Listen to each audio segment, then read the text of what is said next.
एकदम ऐसा लगता है कि बहुत ज़्यादा मेस्ड अप है सब कुछ, और उसकी वजह जो है सिर्फ विजय है।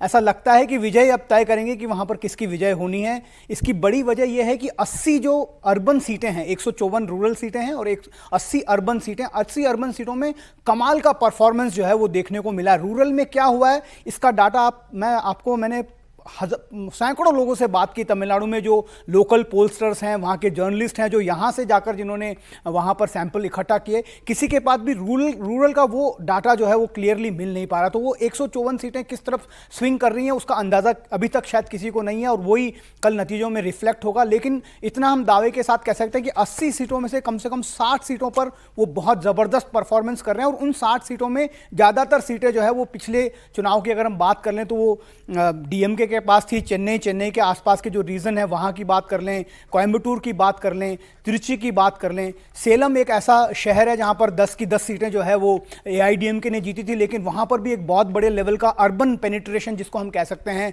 वो देखने को मिल रहा है। विजय, विसिल और टीवी के, हम इस बात को लगातार कह रहे हैं, ये तीन चीजें जो है, विजय एज एन एक्टर, विसिल उनकी पार्टी का चुनाव चिन्ह और टीवी के उनकी पार्टी, ये घर घर वहां पर पहुंच गई है। सोशल मीडिया ने भी इसमें एक बहुत बड़ा योगदान दिया है क्योंकि उनका सोशल मीडिया मैनेजमेंट बहुत शानदार है। आप ताजुब करेंगी ये जानकर कि जो 38 डिस्ट्रिक्ट हैं तमिलनाडु के, कंस्ट्रेंट्स की वजह से वो 7-8 डिस्ट्रिक्ट से ज़्यादा इन चुनाव प्रचार के दौरान जा नहीं पाए, लेकिन जिस तरह का रीच पार्टी का है वो हर जगह देखने को मिल रहा है। डिसाइड जो फैक्टर है, क्योंकि हमेशा हम देखते हैं कि वहाँ पर कॉम्बिनेशन काम करता है, अलायंस काम करता है, जो पार्टी जितना बड़ा गठबंधन बनाती है उसको एडवांटेज की बात होती है। लेकिन इस बार लग रहा है कि ये सारे बैरियर टूटे हैं। वहाँ पर जो कास्ट फैक्टर है वो भी ज़्यादा काम नहीं आ रहा है। वहाँ पर जो चुनाव हो रहा है वो यंगस्टर्स और विमेन ड्रिवन है। वो देखना होगा कि विमेन वोट को वो कितना अपनी तरफ लेकर जाते हैं, उसी पर ये डिपेंड करेगा कि वो किंग बनते हैं या फिर किंग मेकर बनते हैं। यानी किंग और किंग मेकर ये तो पूरा का पूरा क्लियर है, डिसरप्टर नहीं बन रहे। पहले तो सिर्फ एक कहा जाता है कि भाई वो वोट काटेंगे,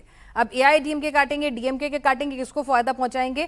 लेकिन अब जो एग्जिट पोल आ रहे हैं, कम से कम ये कह रहे हैं कि भाई ये बंदा जो है वो सिर्फ हवा नहीं बना रहा है, सीटें भी निकाल के ला रहा है। कई तो 63 दे रहे हैं, एक्सेस माई इंडिया तो बिल्कुल उनकी सरकार बनवा दे रहा है, और कुछ जो है वो 4 से 10 दे रहे हैं। भाई वेरिएशन इतना एक्सट्रीम, क्योंकि वो फर्स्ट टाइमर है पिनास। हमको ये भी समझना होगा कि जब फर्स्ट टाइमर कोई पार्टी एंट्री करती है तो उस वक्त उसको गेज करना किसी के लिए भी उतना आसान नहीं होता, और ये डिफिकल्टी वहाँ पर जर्नलिस्ट में भी देखी गई। जितने भी सीनियर जर्नलिस्ट हैं, तमाम लोग जहाँ पर वो, चाहे वो पार्टी के नेता हैं, उनसे हम बात कर लें, कोई भी ये कह रहे हैं कि सबको ये लग रहा है कि विजय कुछ कर रहे हैं। जो लोग 6 महीना पहले ये कह रहे थे कि विजय एक फिल्म स्टार हैं, उनका स्टारडम है, अचानक वो सड़कों पर निकले, इसलिए लोग जो हैं उनको देखने के लिए उमड़ रहे हैं। भीड़ को इससे ज़्यादा और इसका आंकलन नहीं होना चाहिए। लेकिन जिस दिन हम वहाँ पर चेन्नई में पोलिंग के दिन थे, हमने बूथ पर देखा कि लोग वोकली, चेन्नई में तो बहुत, आप बिलीव नहीं करेंगे, इंस्टाग्राम पर पोस्ट कर कर बता रहे थे कि हमने विसिल को वोट किया। तो ये जो पहला एक बना था कि सिर्फ माहौल है, स्टारडम है, उसके अलावा कुछ नहीं है,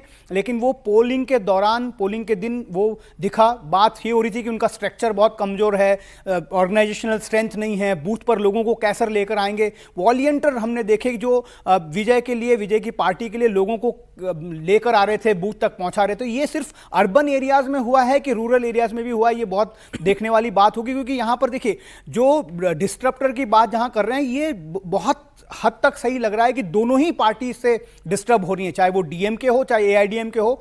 लगता है कि एक तरह से वर्टिकल स्प्लिट जो है दोनों ही पार्टी में विजय करते हुए नजर आ रहे हैं, जिस तरह के फीडबैक हमें वहां से उनके नेताओं से भी मिल रहा है। लेकिन किसको ज्यादा डैमेज कर रहे हैं, अगर हम अर्थमेटिकली बात करें तो अर्बन पेनिट्रेशन बहुत ज्यादा है, इसलिए लगता है कि डीएमके ज्यादा डिस्टर्ब्ड है। लेकिन एआईडीएमके के बारे में हमें यह बताना होगा कि उनका संगठन जो है वो इतना ज्यादा मजबूत नहीं है, नेता की कमी है। जो एक इमेज जिसको हमेशा वहां पर एक बहुत बड़ी वजह मानी जाती है किसी भी चुनाव के जीतने हारने के लिए, वो एक इमेज जो है वो एडप्पाडी पळनिस्वामी उतने मजबूत तरीके से उसको रख नहीं पाए हैं। जयललिता के बाद एक बड़ा वैक्यूम वहां पर नजर आ रहा है। तो ऐसे में विजय जो है उस जगह को फिल करते हुए फिलहाल नजर आ रहा है।